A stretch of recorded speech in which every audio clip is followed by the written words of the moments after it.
Good afternoon. Good afternoon. So happy to be able to join you live here on Blessing Inspire. My apologies for last week. There's actually a technical mix-up that did not allow me to come on, and you didn't hear from me last week. So I apologize. But I am here today, and although there might be some changes in the schedule, but you can always look forward to having a video or me live here on YouTube on Blessing Inspire at this time on Tuesdays. Okay. And if anything changes, I will let you know other than that. But I'm happy to be here with you today. I'm talking about how to raise your rates. One secret I want to share with you today on how to raise your rates. Okay, so let's get into it. First of all, one thing that I found very common with a lot of service providers is that we tend to overwork and we tend to undercharge. We tend to do a lot for our clients, and we tend to price ourselves a little short. And sometimes the pricing is so bad that you may not even really be making a profit, but you're doing a lot of work. And it may seem like it's a lot of money that is being charged, but at the end of the day, is it meeting your needs? Is it paying your bills? There is a system that a friend of mine taught me that maybe I'll share with you one of these days. It's called a minimum buy-in pricing strategy, and it is to help you to know at minimum what your rate ought to be at minimum. And it takes into consideration all your expenses. It takes into consideration your goals, the things that you want to do. And then, based on that, it actually goes through the details of your offering. So for an example, you meeting with a client is not only that hour that you're meeting with a client, it's also the hour before in preparation, and maybe the hour after when you send the video to the client, you upload the video, you do a few other things. So in reality, the time that is used is 3 hours, not one. You see, so this strategy helps you to take into consideration all the process that goes into you delivering a service to a client. It also, suppose you do an audit, suppose you check out the client's profile. And as a strategist myself, I would look at a client's profile, I would look at their activities online. All that needs to be taken into consideration because that is your work. And so when you put all of that together, then you realize, oh, the rates that I'm charging, it's not adequately reflecting the amount of time or hours that I'm putting in to serve this client. That's called a minimum buy-in pricing strategy. But today I want to share with you one secret to raising your rates. Because even when you do that minimum buy-in strategy and you figure out what you should at minimum charge, sometimes that rate can be very far above what you're currently charging. That rate can be very far above what you're even comfortable with charging. And you're going to need the secret to be able to charge your correct rate, the rate that you actually should charge. Before I share that secret with you, I also want to say that I found out in the industry, service providers tend to underprice, coaches tend to overprice. They tend to put a price figure on a program, and you wonder, how did you come up with this price? And they say, well, it's the value that I give to my program. It's not a matter of just placing a price on a program or a service. It's a matter of, it's the service you're providing. It doesn't warrant that charge, that fee. The service you're providing is not going to help somebody save time or save money or make them money, or add to their life at the value that they're willing to pay, you could put any rate that you want to charge, and it's not going to make any difference. Then the market will let you know that they're not ready to compensate you at that rate. One example that comes to mind real quickly is the cell phones that we're all using these days. I remember when the phones, there's so many different pricing strategy. There's a pricing strategy where sometimes a product coming into the market will start off at a really, really high rate, will start off at a really high price, and then over the years it goes down. But there are sometimes the strategy will be to start off offering it at a very low level, low price, and then over time, as the demand increase, the pricing, goes up. I believe that was a strategy that was implemented with the phones until a certain company came and, just changed things around. Okay.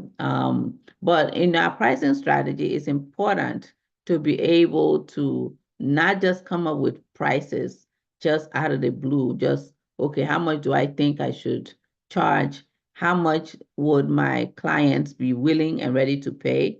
That is, as one of my former coach say, you're putting yourself in your client's wallet and you don't have any business in their wallet.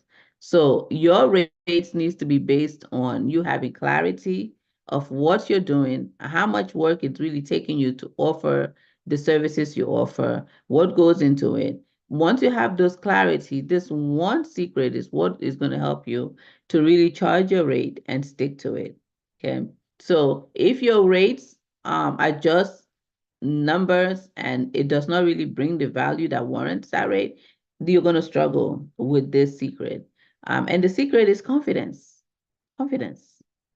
When you have clarity and when you know that this is the rate, because this is the amount of work, not only the amount of work you put into it, but this is the benefit, this is the value that you're actually bringing to the client. This is the potential of income your work is going to bring them. This is the potential of time saved your work is going to bring them. This is the potential quality of life your work is going to bring them.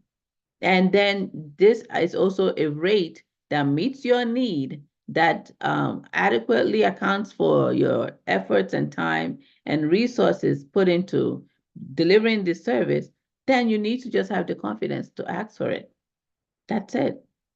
Confidence. And that confidence is going to come from you having clarity and you really believing that the service you provide is adding value. It's adding value. And you being able to be aware of the value that your service is bringing. If you're not aware of that, then you will undercharge yourself. You will undercharge yourself. You will not be confident to stand on a rate, and you would be able to be bargained down to a lower rate that you end up doing the work, but regrettably. Has that ever happened to you? You agreed on a project and a work, and the rate that you agreed to be paid, you find out that you're working, maybe for you charge based to just do the work in an hour. 10 hours later, you're still on this project and you're not being compensated because you've already agreed. So you have to have the confidence to raise your rates and know that you're not just raising the rates, you know the value in which you're bringing, and it also meets your needs to be able to deliver that service plus more and gives you profit. Now stand in it. Stand in it, because at the end of the day, a person that is not ready or willing to pay your rate is not your right fit client. It's probably not the person you should be working with. And if you, out of pressure, if you, out of lack of confidence, sign on to work with that client, you've closed the door or the space is no longer available for the other person, the right fit client, who would be willing to pay you your rates to be able to come. You see that? So many times because of pressure, many times because of even fear, even with our current clients, you can have current clients and you've been serving them at a certain rate, which has been good, but now you realize that you just need to raise your rates. And guess what? Raising your rates does not mean add more work to your load. It doesn't mean add more, do more. No. It's interesting. When I started to raise my rates, I actually was doing less work. I did less work and I raised my rates. So that is what I'm encouraging you, that just because you're raising your rates does not mean add more to the plate of what you do or what you offer. Actually minimize it. Because why? You have clarity on exactly the value you're bringing. You have clarity on the solutions you're offering.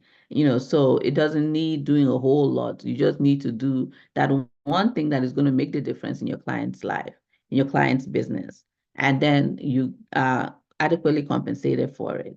So with that confidence, you can request. And of course, it's not something that you wake up and you say, oh, I know I've been charging $100 before, but now my rate is going to be 1,000. That's just going to be ridiculous. So it's something that you can, especially with current clients, gradually, walk them into your new rates, letting them know as of this time, my rates are going to be this. And, you can find ways to work with your clients who've already patronized you, whether it means, making some certain things available to them that you will not necessarily make available to new clients that come to work with you. But by all means, have the confidence to stand in the rates that you did not just come up with out of the blue. You have looked at the value of what your service brings. You have looked at the results it will get for your clients. You've looked at the impact it will have in their business and in their life. And you've also calculated accurately the expenses and what really goes into providing the service. And, you've added in profits for yourself. Stand in it and be confident. When you're confident in your rate, your potential client will also be confident in paying you. When you're confident in your rates, your current client will be confident in paying you. At first, there may be a reaction. At first, there may be a pullback. But if you're confident and you're doing it from a place of a servant heart, they will sign on if they are supposed to continue working with you. It's interesting that there are hairdressers all over the world, and you can find a hairdresser for different rates, different price. If you've ever paid any significant amount of money, and this applies with anything actually, doesn't even have to be hair, it could be anything. You can decide to buy a product or a service at any rate that's available in the market. But then there are those persons that the same service, maybe it's a restaurant, it could be the same mac and cheese, but the price that they put for the mac and cheese, it's higher. If you want that particular mac and cheese, guess what? You pay the rate. You pay it. And they're not going to lower their price because you want to buy it at a rate that you're used to buying it, maybe at the local place or, before. So it's the same thing, when you're in the airport, whatever you buy there is a different price than what you will buy outside of the airport. And by virtue of where you are, you pay the extra fee for the same item that you'll get elsewhere for less.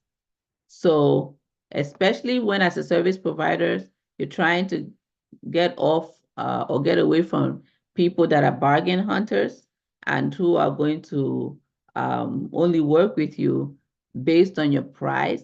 Like I said, if you've looked at the value of what you provide, you've considered the impact it has, the results it will bring to your clients, and you've also done your minimum buy-in, how much you need at minimum to provide this service and to make a profit, then just confidently stand in it and put out that rate and be patient and willing to wait for the person that is willing and ready to not only pay you your rate, but do the work to come and sign on to work with you or to sign on for your services. Okay.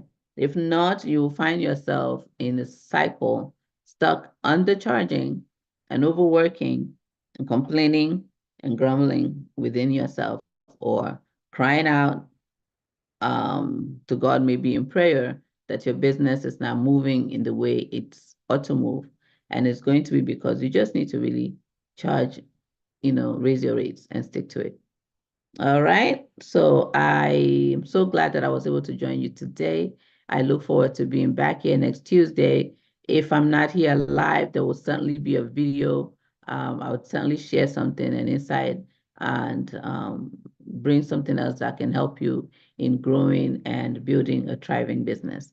So God bless you. Stay blessed. Have an awesome rest of your day and have an awesome rest of your